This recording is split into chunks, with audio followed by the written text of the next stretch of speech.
been a while, but here's chapter 4 of Animal Farm. By the late summer, the news of what had happened on the animal farm had spread across half the county.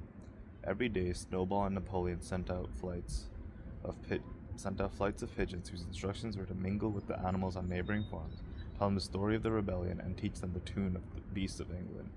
Most of this time, Mr. Jones had spent sitting in a tap Most of this time, Mr. Jones had spent sitting in the tap room with the Red Lion and Willingdon, complaining to anyone who would listen to the monstrous injustice he had suffered in being turned out of his property by a pack of good-for-nothing animals. The other farmers sympathized in principle, but they did not give him much help. But they did not at first give him much help. At heart, each of them was secretly wondering whether he could not somehow turn Jones's misfortune to his own advantage.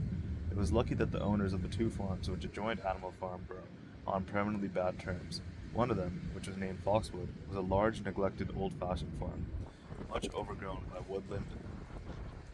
woodland, with all its pastures worn out and its hedges in disgraceful condition.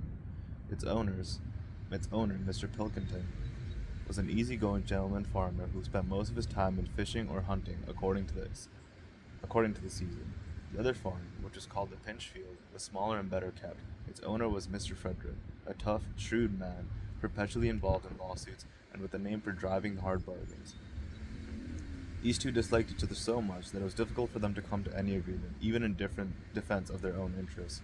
Nevertheless, they were both thoroughly frightened by the rebellion on Animal Farm, and very anxious to prevent their own animals from learning too much about it. At first, they pretended to laugh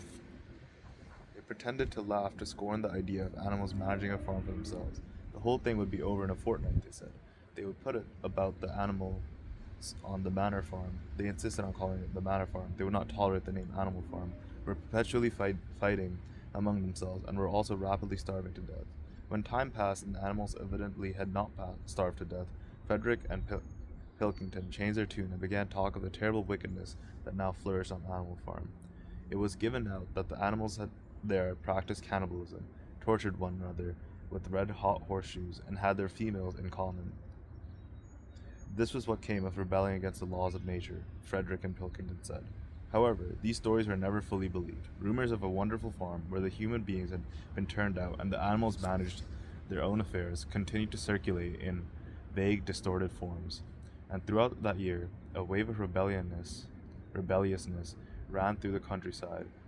Bulls, which had always been tractable, suddenly turned savage. Sheep broke down hedges and devoured the clothes. Cows kicked the pail over.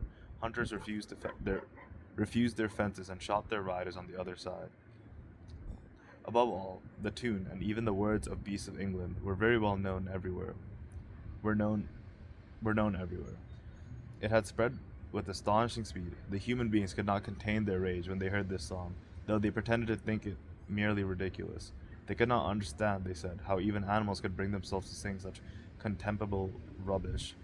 Any animal caught singing it was given a flogging on the spot. And yet the song was irrepressible. The blackbirds whistled it in the hedges, the pigeons cooed it in the elms. It got into the din of the smithies and the tune of the church bells. And when the human beings listened to it, they secretly trembled, hearing it in a prophecy of their future doom. Early in October, when the corn was cut and stacked, and some of it was already threshed, a flight of pigeons came whirling through the air and alighted in the yard of Animal Farm in the wildest excitement. Jones and all his men, with half a dozen others from Foxwood and Pinchfield, had entered the 5-barred gate and were coming up the Jones and all his men, with half a dozen others from Foxwood and Pinchfield, had entered the 5-barred gate and were coming up the cart track that led them to the farm.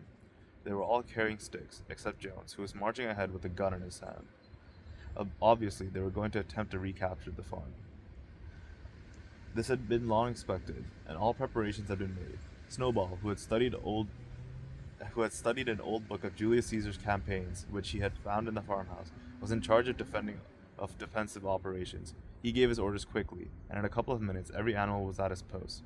As the human beings began approaching the farm buildings, Snowball launched his first attack. All the pigeons, to the number of 35, flew to and fro over the men's head and muted upon themselves. Oh my god, okay. All the pigeons, to the number of 35, flew to and fro over the men's head and muted upon them from midair.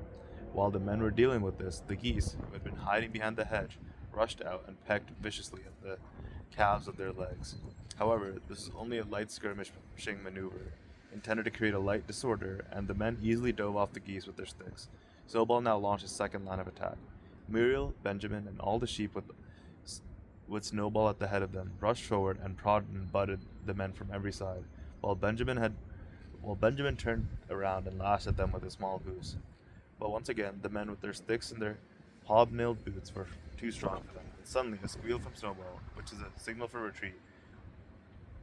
At a squeal from Snowball, which is a signal for retreat, all the animals turned and fled through the gateway into the yard. The men gave a shout of triumph. They saw, as they imagined, their enemies in flight, and as they rushed after them in disorder, this was just what Snowball had intended. As soon as they were well inside the yard, the 3 horses, the 3 cows, and the rest of the pigs, who had been lying in ambush at the cowshed, suddenly emerged in rear, cutting them off. Snowball now gave the signal for the charge. He himself dashed straight for Jones. Jones saw him coming, raised his gun, and fired. Oof. The pellets scored bloody streaks across Snowball's back, and a sheep dropped dead. Without halting for an instant, Snowball flung his 15 stone against Jones's legs. Jones was hurled into a pile of dung, and his gun flew out of his hands. But the most terrifying spectacle of all was Boxer, rearing up on his hind legs and striking out with his great iron-shod hoofs like a stallion. His very first blow took a stable lad from Foxwood on the skull and stretched him lifeless in the mud. At the sight, several men dropped their sticks and tried to run. Panic overtook them, and the next moment all the animals together were chasing them around and round the yard. They were gored, kicked, bitten, trampled on. There was not an animal on the farm that did not take vengeance on them after his own fashion. Even the cat suddenly leapt off a roof onto the cowman's shoulder and sank her claws in his neck, at which he yelled horribly. At a moment when the opening was clear, the men were glad enough to rush out of the yard and make a bolt for the main road. And so, within 5 minutes of their invasion, they were ignominious.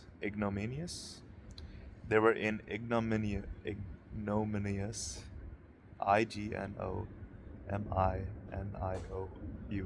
Ignominious retreat by the same way as they had come, with a flock of geese hissing after them and pecking at their calves all the way.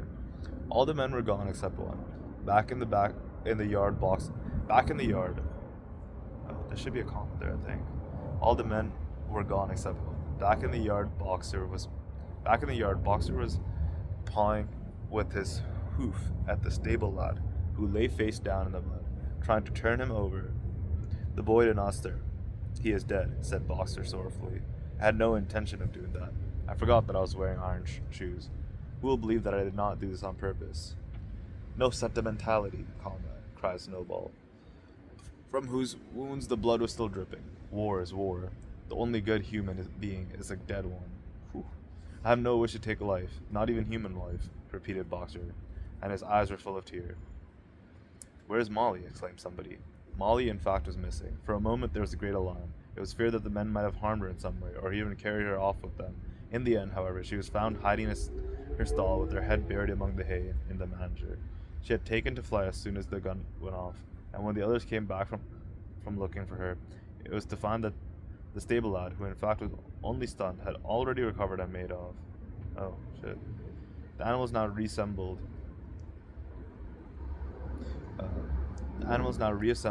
in the wildest excitement, each recounting his own exploits in the battle at the top of his voice.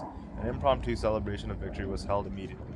The flag was run up, and the Beast of England was sung a number of times. Then the sheep who had been killed was given a solemn funeral. A hawthorn bush had been planted on her grave. At the graveside, Snowball made a little speech, emphasizing the need for all animals to be ready to die for Animal Farm if need be.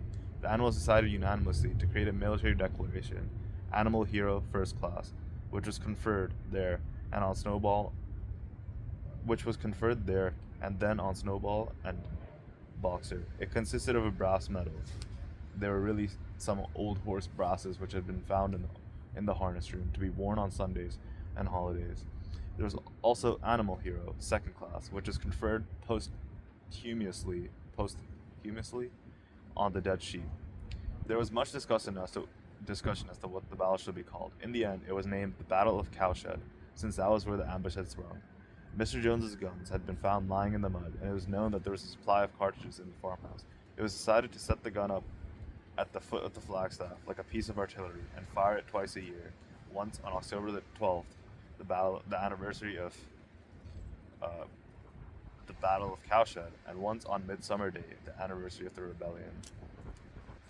That was the end of chapter 4. That was a lot shorter than before, or maybe I read a lot faster. I'm not sure. Yeah, it's been a while, but that was chapter 4. On to chapter 5.